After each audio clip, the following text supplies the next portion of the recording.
දෙවන පරාක්‍රමබාහු රජ දවසේ ආරම්භ වූ ඒ නිහඬ ඉතිහාසයේ වගතුගු සොයා යන ගමෙන් හමු වූ මේ නිහඬ පරිසරය අපට කියන්නේ වටිනා ඉතිහාස කතාවක්. ගාල්ලේ සිට මාබලගම පාරේ සතපුම් 18ක් පමණ ගිය විට හමුවන මෙම පුණ්‍ය භූමිය වන්නේ මාබුඩුවන ශ්‍රී සුමනාරාම විල්ගම් රජමහා විහාරය. මෙම විහාරය මල්වතු පාර්ශවයට අයත් විහාරස්ථානයක් වන වාසේම ඉතිහාස වාර්තා දක්වන අන්දමට අතීතයේ සිටම අපේ දේශීය ශිල්පීන්ගේ දක්ෂතාවයට සාක්ෂි දරන තැනක්. මේ අමුදක් උඩ පිහිටි ස්ථානය වටේටම තිබිලා තියෙන්නේ විල් නිසා ඒ විල් වල නෙළුම් මහනෙන් ඕලු වැනි ජලජ පුෂ්ප බොහොමයක් පැවතිලා තියෙනවා. විල් ගොඩක් නිසා ඒක ගොමුවක් වෙලා තියෙනවා. විල් ගොමු විහාරය කියන එක පසු කාලීනව විල් ගමු විහාරය බවට පත් වෙලා තියෙනවා කියලත් ජනප්‍රවාදයේ දැක්වෙනවා. ලංකාවේ අපට දක්නට ලැබෙන විහාර සම්ප්‍රදායන් අතරින් ටැම්පිට විහාර කියන්නේ හරිම සුවිශේෂී නිර්මාණයක්. විශේෂයෙන්ම විල්ගම් රජමහා විහාරයේ පවතින මේ විහාර මන්දිරය ගොඩනගා තියෙන්නේ ගල්කුළු මත දැවැන්ත නාකඳන් දමා ඒ මත ඉදිකළ ලී ව්‍යූහයන් තුළ බුදු පිළිම වහන්සේලා නෙලා තියෙන්නේ ඉතාම අපූර්ව විදියට. විශේෂයෙන්ම ජනප්‍රවාදයේ සඳහන් වන්නේ මේ ලී බිත්ති සකස් කරන්නට හුඹස් මැටි මිශ්‍ර කෙරූ විශේෂ බදාමයක් භාවිතා කරන්නට ඇති බවයි.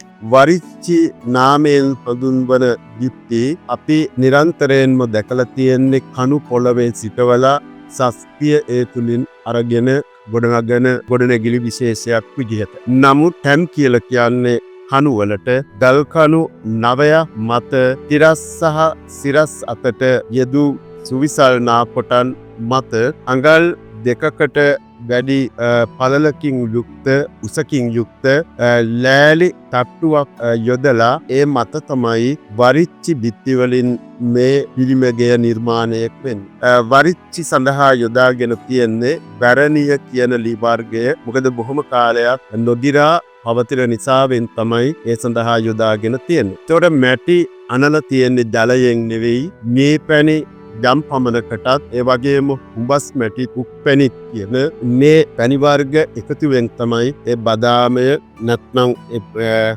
අවශ්‍ය කරන වරිච්චි මැටි ටික සූදානම් කරගෙන තියෙන්නේ. එලෙස ගොඩනැගුණු විහාර මන්දිරය ඇතුළත අපිට දක්නට ලැබෙන්නේ හරිම විශ්මිත කලා එකතුවක්. මනාව නෙලා ඇති බුදු පිළිම වහන්සේලා මෙන්ම විහාරය ඇතුළු වන තැන තියෙන මකර තොරණ මෙහි ඇති පෞරාණික බවට හොඳම නිදසුනයි. විහාරයේ බිත්ති දෙස බලන විට මහනුවර යුගයේ කලා ලක්ෂණ මතු කරවන්නට සමත් වර්ණවත් බිතුසිතුවම් පෙළක් අපේ නෙත ගැටෙනවා. මහා ධර්මපාල ජාතකයේ වැනි ජාතක කතා වස්තුන් වගේම පව් කළ උන් අපායේ විඳින දුක් පීඩා අපේ පැරණි ශිල්පීන් අපූර්වට මේ බිත්ති මත සිතුවම් කරන්නේ ඒ වේදනාව ජීවමාන කරමින්. ටැම්පිට විහාර ඉදි කිරීමේ පරමාර්ථය බවට පත් වෙලා තියෙන්නේ ජලයෙන් ආරක්ෂා කරගන්න. තෙතමනයෙන් ආරක්ෂා කරගන්න සහ වේයන් වැනි භූමි සතුන්ගෙන් ආරක්ෂා පිණිස තමයි මේ ටැම්පිට ගෙවල් නිර්මාණය කරලා තියෙන්නේ. ඉතින් කොහොම නමුත් මේ ටැම්පිට විහාරය අනෙක් විහාරයන්ට වඩා තරමක් විශාලත්වයකින් පවතිනවා. විල්ගම් රජමහා විහාරය කියන්නේ මුතෙක් පන්සලක් පමණක් නොවේ. එය ඓතිහාසික කෞතුකාරයක් හා සමානයි. විහාර භූමිය කළ කැණීම් වලින් හමු වූ ලෝකඩ බුදු පිළිම සහ පුරාණ කාසි සාක්ෂි දරන්නේ මේ පිම්බිම අතීතයේ සිටම විද්වතුන්ගේ සහ සැදැවතුන්ගේ ගෞරවයට පාත්‍ර වුණු තැනක් බවයි. එදා ක්‍රිස්තු වර්ෂ 1240 දී දෙවන පරාක්‍රමබාහු රජ සමයේ ආරම්භ මේ ඉතිහාසය අදටත් මහාචාර්ය සෙනරත් පරණවිතාන වැනි විද්වතුන්ගේ පර්යේෂණ ඔස්සේ තවදුරටත් තහවුරු වෙලා තිබෙනවා. කැලණි විශ්වවිද්‍යාලයේ කතිකාචාර්ය තුමියක් වන බංගාරාජිනී දිසානායක මැතිණිය ඇයගේ ආචාර්ය උපාධිය සඳහා පරියේෂණයක් සිද්ධ කළා. ඇය ටැම්පිට විහාර තමයි අධ්‍යයනය කළේ. ඇය අප විහාරස්ථානයටත් පැමිණිලා විහාරස්ථානයේ විහාරය ඒ විහාරගය මැනීන් සිදු කරලා පිළිමවල මැනීන් සිදු කරලා ඒ සියලු කටයුතු ඉතා සාර්ථකව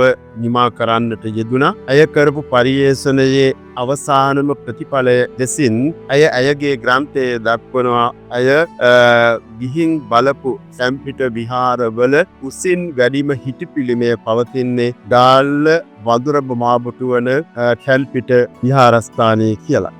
කාලයත් සමග මේ ඓතිහාසික උරුමය රැකගන්න විහාරාධිපති ස්වාමින් වහන්සේලා විශාල මෙහෙවරක් ඉටු කර තිබෙනවා සේම විශේෂයෙන්ම 1968 වර්ෂයේ ශ්‍රී සෝභිත නමින් දහම් පාසලක් ආරම්භ කරමින් ප්‍රදේශයේ දරු පරපුරට දහම් දැනුම ලබා දීමේ කේන්ද්‍රස්ථානය බවට මේ විහාරය පත් වුණා. අද වන විට පුරාවිද්‍යා දෙපාර්තමේන්තුව යටතේ ආරක්ෂා වෙන මේ විල්ගමු රාජමහා විහාරය අපේ අතීත උරුමේ අභිමානය මතු පරපුරටත් කියා දෙන ජීවමාන සාක්ෂියක්.